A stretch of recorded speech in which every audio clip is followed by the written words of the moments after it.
在12月10日的一封信中，立陶宛的29名国会议员和一位欧洲议会议员写信给中国国家主席习近平，谴责一切宗教的镇压。信中谴责中国政府在东突厥斯坦对维吾尔人进行种族灭绝。12月11日，立陶宛议会主持了一场争取自由的性抗争。本次国际论坛主题为宗教自由和良心自由当代挑战。发言嘉宾针对发生在亚洲的侵犯人权和宗教自由的问题进行讨论。约瑟夫·巴格多纳斯先生是立陶宛汉学家兼研究员，他非常形象地向与会者展示了他在哈萨克斯坦进行的一项调研。他播放了一些哈萨克族人逃出条件恶劣的东突厥斯坦集中营，来到哈萨克斯坦的图片和视频。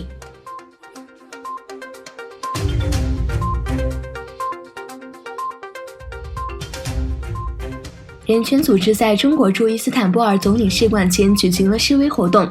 以抗议中国对维吾尔人的种族灭绝和同化政策。12月15日，在土耳其大团结党的青年组织阿尔佩伦之旅的组织下，成千上万人聚集在中国驻伊斯坦布尔领事馆前，高喊反对中国迫害的口号。示威者在领事馆前面发布了一份声明，称中国正在对被占领的东突厥斯坦维吾尔人进行种族灭绝。声明中呼吁中国政府必须立即停止对维吾尔人的迫害。另一方面，数百名维吾尔人和土耳其人聚集在开塞利共和国广场的大清真寺前，抗议中国侵犯维吾尔人的人权。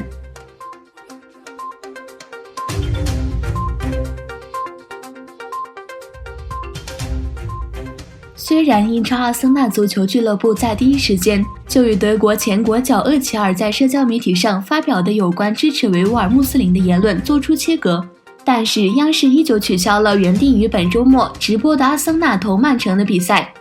英超在微博上的官方账号2天前曾公布 CCTV5 将会直播阿森纳投曼城的英超焦点之战。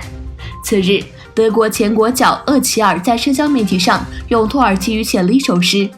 谴责穆斯林国家在中国官方强力打压维吾尔人面前保持沉默。在这首诗里，他提到古兰经被焚烧，清真寺被关闭，穆斯林学校遭禁止，穆斯林在沉默，他们的声音听不到。这首诗立刻引发轩然大波。中国足协方面表示，中国足协对厄齐尔的言论表示极大愤慨和失望。央视体育微博公布的直播节目单时， CCTV5 取消了对阿森纳曼城比赛的直播。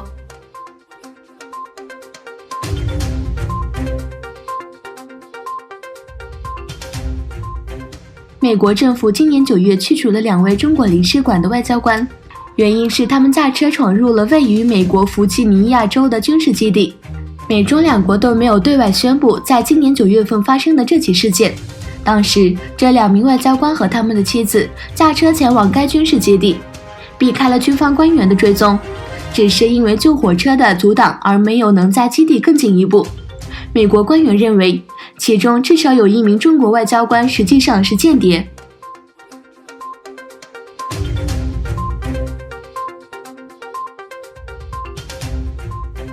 在马德里举行的气候峰会没有就应对全球变暖的严肃决定达成共识而结束。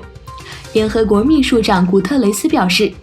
他对马德里举行的联合国气候会议成果感到失望。